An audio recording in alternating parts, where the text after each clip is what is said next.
alero triste hoy cantando. Muy buenos días, país. Aquí comienza el pase entre una mañana de esta, sí, caballero de día. Muy buen día, Carlos Heller. Muy buen día, Pablo Caruso. ¿Cómo estás? ¿Bien? Muy bien. Che, qué día fulero. Qué feo. Uf, Sí, pero se necesitaba agua, ¿eh? Sí, ese Sí, es sí, ojalá que haya bastante agua, a ver si sube el Paraná y Sí, a todo ver, lo demás. si les parece, porque seguro, a ver, mucha gente debe haber visto ayer el debate entre Carlos Heller y Martín Tetaz, pero otros quizá no lo vieron o lo vieron un pedacito. Yo extracté un audio. ¿Le parece que lo escuchemos, arrancamos por ahí, después nos vamos a ver los temas? Dale. Escuchamos, dale. Con lo único que estoy de acuerdo con Tetaz de todo eso que dijo es que efectivamente estamos en un debate de dos modelos. Eso es lo de fondo. Los dos modelos están muy claros. Hay un modelo que cree que el Estado tiene que estar presente, que tiene que tener actuación, que tiene que marcar las reglas del juego, que tiene que regular la economía, que tiene que ponerle límite a la acumulación en un extremo. Esto se está dando hoy en el mundo. Yo creo que Tetaz atrasa, pero lo vamos a ver, atrasa, porque no tiene en cuenta que hay un cambio de época, no tiene en cuenta lo que está pasando en el mundo, no tiene en cuenta lo que pasa en Estados Unidos ahora, en estos días, donde también la grieta así planteada se da en los mismos niveles. Se acaba de votar 3,5 billones de dólares de asistencia social. La votación fue 220 para los demócratas a favor, 212 de los republicanos en contra. ¿Por qué? Porque en el proyecto dice que los recursos van a salir de impuestos a las corporaciones, a las multinacionales y de mayores impuestos a los ricos en Estados Unidos. Cuando lees los documentos de la OCDE, te dicen que no hay que frenar el gasto, que hay que incentivarlo porque hay que salir de esta situación y que hay que buscar impuestos progresivos. Cuando buscas el Fondo Monetario te dice lo mismo. Cuando mirás el G20 te dice lo mismo. Entonces, Tetaz atrasa, no leyó o quiere provocarme, llevando la discusión para otro lado. Lo primero que te iba a decir, Carlos, qué difícil, porque vos ahí expusiste claramente la diferencia entre los modelos frente a una especie de pequeño Milei, digamos, un barullero, ¿no? Sí. Lo que uno notaba, o por lo menos era eso, barullo más barullo. Un barullero, Argumentos, bien definido, sí. Porque te cambiaba todo el tiempo de escenario, ¿no? Sí, allí creo que es un poco el papel, el rol que tienen este tipo de candidatos que son muy, bueno, tratan de ser en realidad muy mediáticos, pero es lo mismo que pasa con Milei. Ayer estaba viendo también un pedacito a los gritos, no me acuerdo en qué piso, creo que era Crónica TV, con Datelis. Agustín Datelis, el economista. Deben haber sacado chispa ahí. Pero aparte era una cosa así, muy agresiva. Y claro, vos argumentás frente a alguien que en realidad lo que pretende es ruido. Es muy difícil eso. Sí. No sé cómo lo viviste vos, digamos, ¿no? Me da la impresión de que A ver, es yo muy aburrido. nos conocemos hace mucho, yo trato de explicar. Y cuando te cambian el escenario totalmente, porque cuando vos le decís, pero aumentaron los subsidios. Sí, aumentamos los subsidios porque para que las tarifas no suban, las dejamos congeladas, porque ustedes la habían aumentado el 3.000%. No, lo que hicimos nosotros es recuperar porque no las había aumentado Cristina y ahora tendrían que volver, y todo el tiempo te va pasando de tema, Sí. y bueno, qué sé yo. Yo creo que el que escucha con objetividad ve la diferencia de los argumentos, los datos son concretos. Es decir, yo le dije ayer varias veces, cuando hablamos de reactivación económica, porque justamente ayer habíamos estado en una reunión con el ministro de Economía y un par de funcionarios más del área de finanzas, en la Cámara de Bancos Públicos y Cooperativos, digamos, porque están los públicos y el Credicop, Sí. con un grupo de esos bancos, entre los que estaba el Banco de la Ciudad, el presidente del Banco de la Ciudad, que es alguien con quien, aclaro, tengo una buena relación personal de mucho tiempo, lo conozco, es un hombre del sistema, ocupó diversos cargos, fue creo que presidente de Mastercard, tuvo diversas tareas, y uno genera relaciones más allá de coincidencias o diferencias. Si sos más o menos normal, podés hablar. En la reunión empieza con el ministro preguntándole a los presidentes de los bancos que estaban allí, Nación, Provincia, Ciudad, Vice, Credicop, y el Banco de La Rioja, que participó de la reunión porque ese día se estaba incorporando a Vapra y el director ejecutivo lo invitó a que se sume, con un gesto de bienvenida, digamos. Todos coincidieron en que había una recuperación de la demanda del crédito, que había una recuperación de la demanda del crédito de inversión, de compra de maquinaria, de equipamiento, de un montón fue coincidente, generalizado, con matices, incluido el presidente del Banco Ciudad, que dijo y puso un matiz: bueno, nosotros en la ciudad tenemos menos industrias, la ciudad es más comercios y servicios, obvio por la característica, entonces no se da exactamente igual como lo dicen ustedes, porque la presencia industrial en la ciudad es la incidencia es menor, sí, bueno, pero efectivamente vemos ese incremento de la demanda, porque ese incremento de la demanda marca signo de reactivación. Cuando un empresario compra una máquina, no la compra porque le gusta tener máquinas nuevas, la compra porque tiene una posibilidad que visualiza de aumentar la producción, porque tiene demanda. El tipo ayer me lo negaba, decía, es estadístico el crecimiento, ¿viste? Como 10 veces me dijo estadístico. ¿Qué quiere decir estadístico? Le digo, hace 2 meses el dato era que íbamos a crecer, decían todos, mucho menos, ahora dicen que vamos a crecer mucho más. Y uno tiene que creer que eso significa que mejoró la situación, ¿no es cierto? Porque si no, ¿por qué cambió el dato? El que dicen las propias consultoras, el que dice Ferrer, el que dice, todo corrige. La CEPAL, que viene con atraso siempre, porque trabaja con algunos meses de atraso, dice 7,5, dice 7,5 por encima de 5,9, que es el promedio de la región. Sí. América Latina y el Caribe dice 5,9, Argentina 7,5. Ayer el ministro nos decía que él creía que lo del 8 era una realidad y que hasta podría, que si se mantiene, si la pandemia, porque acá siempre está el tema de la trampa de la pandemia, ¿no? En este escenario que estamos transitando de salida ordenada de la pandemia por el enorme proceso de vacunación, los datos de ese crecimiento se van a seguir consolidando. Después, en el debate con él a toda costa quería enroñar la discusión con el tema sanitario, donde tiraba datos. Yo no fui en realidad a discutir el tema sanitario, porque además fue presentado debate económico. Él empieza con una provocación, me sale hablando de Cuba, Venezuela y qué sé yo, cuántas cosas más. Yo opté por no darle bolilla y seguí derecho, porque si no me saca de la discusión. Nosotros fuimos a discutir los dos modelos. Que era lo que había que discutir. Creo que cuando hablamos del endeudamiento quedó claro, creo que cuando hablamos del déficit fiscal quedó claro. Porque hay déficit, ¿cómo se resuelve el déficit? Ellos tienen una sola receta, que es achicar el gasto, y achicar el gasto, como se lo dijimos, es recortar los gastos más sensibles. Le leí la lista, porque dice, aumentaron los subsidios. Sí, tenía el recorte de La Nación que habíamos leído acá en esta columna de antes. Se lo volví a leer.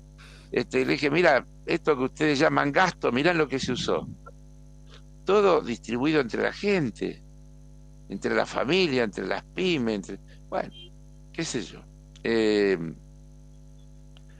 Fue eso. Después, nadie supone que yo lo voy a convencer a Tetaz de algo. Estamos discutiendo para los que miran el programa.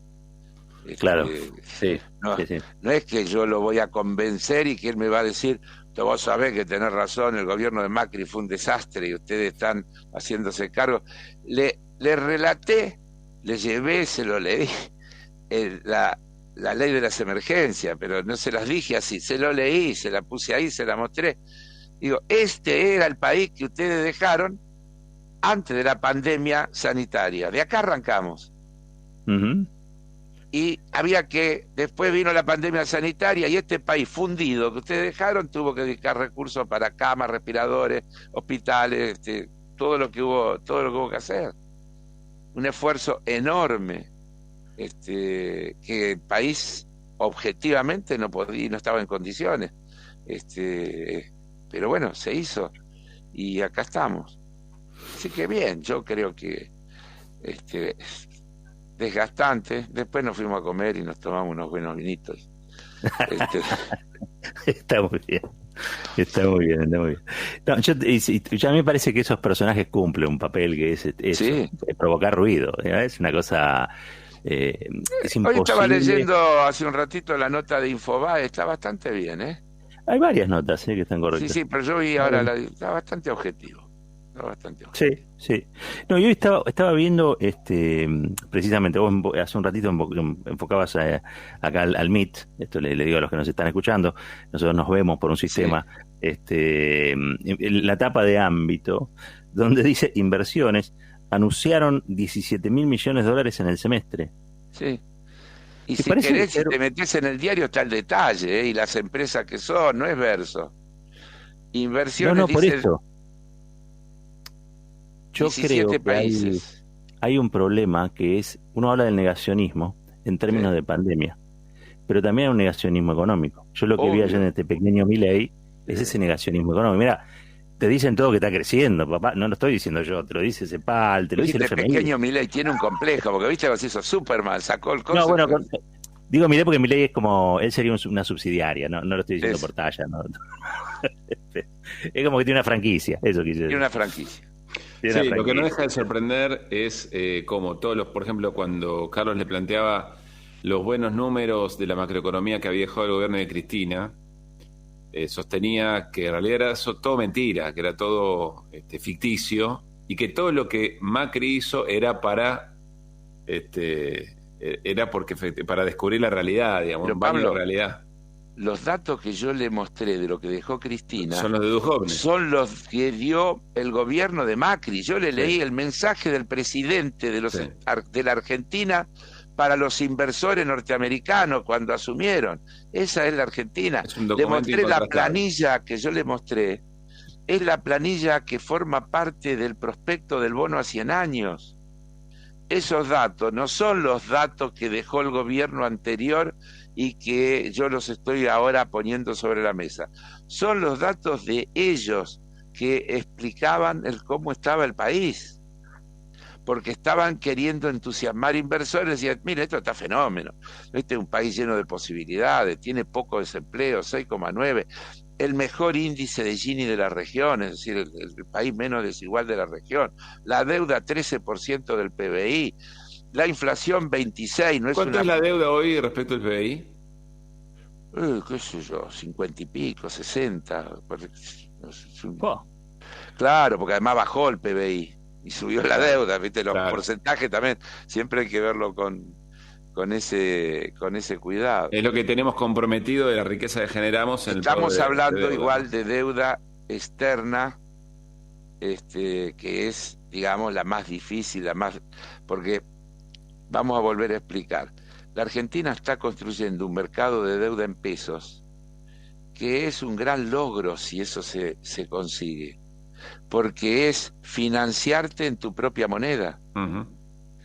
Y eso evidentemente tiene una lógica, porque tu moneda va a estar vinculada a tu nivel de actividad, a tu crecimiento, a tu... Ahora, vos tomás la deuda para cuando vos te endeudás, ¿no? Cuando vos te endeudás en moneda que no es la tuya y que no producís, estás comprando un problema. Vos sabés que ya encarar el proceso de crecimiento y de industrialización trae aparejado la cosa que históricamente se conoce como la restricción externa. que justamente cuando el país necesita crecer, tiene que importar bienes de capital, cosas que acá no se producen, y eso requiere divisas. Y entonces esos procesos de crecimiento pueden generar cuello de botella de que se produzca eso conocido como restricción externa. Cuando vos le agregás un endeudamiento enloquecido, desenfrenado, yo le digo, ¿sabés cuánto había que pagar de los bonistas en este 2021? Imagínense si no se hubiera renegociado la deuda con los bonistas. 12.000 millones de dólares teníamos que haberle pagado este año. Le vamos a pagar 150 porque el resto se refinanció o se redujo, porque de esos 12.000 la mitad son intereses y los intereses se redujeron a la mitad, porque a menos de la mitad bajaron del 7 al 3%. Y por eso le dije, sí, claro que hay manera de ahorrar gastos. Por ejemplo, porque ellos no tienen otra manera de ahorrar gastos que el de meterle mano al sistema previsional, el meterle... No, el problema de eso es que quieren construir un relato que justifique, o que la gente, que le haga justificar a la gente el mal pasar, que significa un ajuste, digamos, ¿no? Claro, porque en definitiva, él dijo que las tarifas de los servicios públicos estaban bien, y que lo que estaba mal es que se hayan congelado. Sí. Está clarito, eso lo dijo sin vuelta. Y que el aumento fue porque demagógicamente atrasan las tarifas y después cuando venimos nosotros las tenemos que aumentar. Para un sector de la sociedad es verosímil eso, ¿no? Aún a costa de su propio bolsillo. Sí, pero a ese sector le vamos a decir lo que ya explicamos, que estamos de acuerdo, hay que segmentar, y hay un sector de la sociedad que no tiene por qué recibir subsidios. Ese es un déficit que tiene la política tarifaria, porque hay un sector que tiene que pagar el costo del servicio. El subsidio es escalonado, debe ser escalonado para aquellos que no pueden pagar. Después podríamos entrar en una discusión mucho más profunda, si yo la planteé infinidad de veces, quién debe ser el prestador de los servicios públicos, si una empresa que tiene como el máximo objetivo ganar plata brindando el servicio, tomemos el agua. No, le llevas a plantear eso, se cae de espalda, Carlos. Claro, pero tomemos el agua. Obra sanitaria de la nación. Objeto, proveer de servicios sanitarios a la población, agua, cloaca, etcétera. Viene el menemismo, privatiza Aguas Argentinas, la misma empresa, el mismo edificio, los mismos caños, los mismos funcionarios, la misma tecnología. Cambió el objeto, no era proveer agua a los argentinos y las argentinas, era ganar plata vendiéndoles agua. Claro. Vuelve el proceso, viene AISA, volvemos a la cosa anterior, el enorme porcentaje de inversión que hoy hay, agua potable. Cuando hablamos de barrios populares, lo primero que tenés que darle es los servicios esenciales. Claro, pero ellos ahí te plantean que hay despilfarro, porque las cuentas de las empresas estatales dan pérdida, y que después son cajas que se utilizan para las políticas. Ese es el discursito de siempre. Sí, está bien, ese es histórico. Con YPF, con... Sí, es el discurso permanente. El problema, volvemos, que si yo tengo Estado argentino, una empresa que provee de agua, no tiene que ganar plata, tiene que estar subsidiada para que pueda subsidiar a los usuarios, no para otra cosa. No para garantizar el derecho. Para garantizar el derecho, claro, el subsidio es para garantizar el derecho. Vos pensás que un trabajador que lo echan del trabajo y además le corten la luz. Sí. Porque no paga. Entonces, tiene que haber un sistema de seguro que cuando alguien está sin trabajo, los servicios no le cuestan nada. Porque ¿cómo no va a tener gas? ¿Cómo no va a tener agua? ¿Cómo no va a tener luz? Es así de elemental. Pero claro, ¿vos te acordás a Macri? Cuando usted ve a alguien en pata, qué sé yo cuánto, está desperdiciando recurso porque está con la calefacción prendida. Bueno, nosotros aprobamos la ley de zona fría. Esas son las dos políticas. En cada cosa son los dos modelos. No hay tema que toque.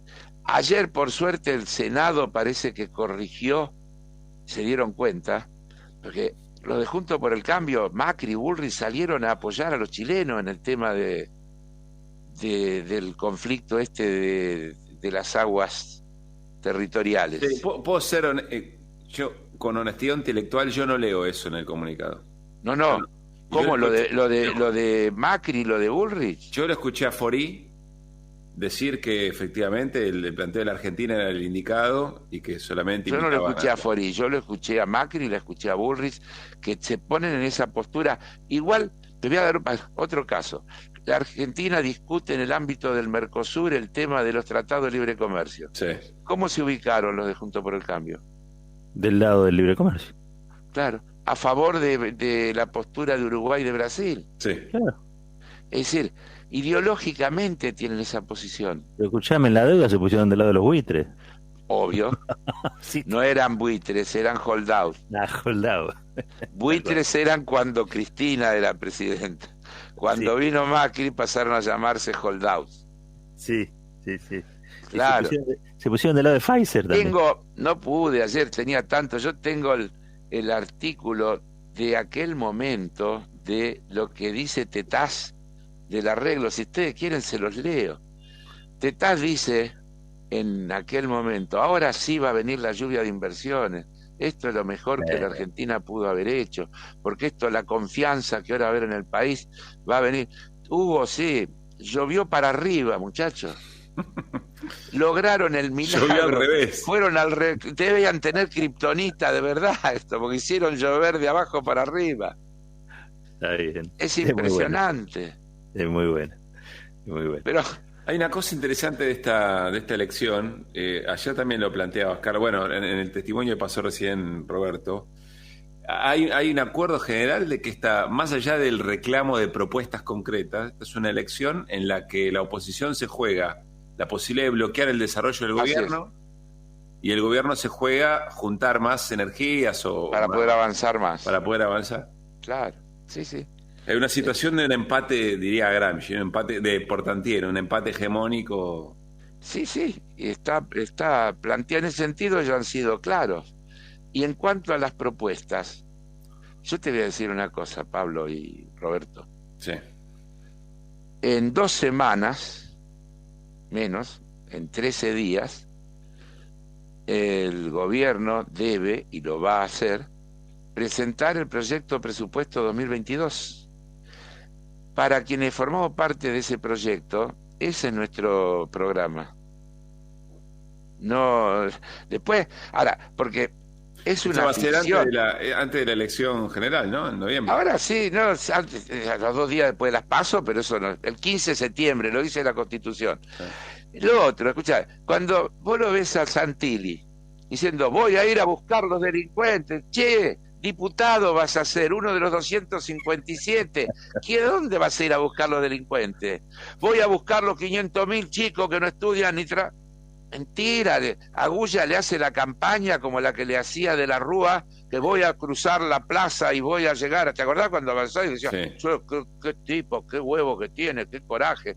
Este tipo sí que va a poner, voy a terminar con los delincuentes. ¿Te acordás de ese aviso? Sí, bueno, ahora se bueno. los hace Agulla a estos muchachos. Nos salió carísimo, Bueno, carísimo. Lo escuché a Lombardi, que estaba después, que debatió con Marciota, interesante también, y me parece que estuvo muy bien Gisela Marciota en el debate.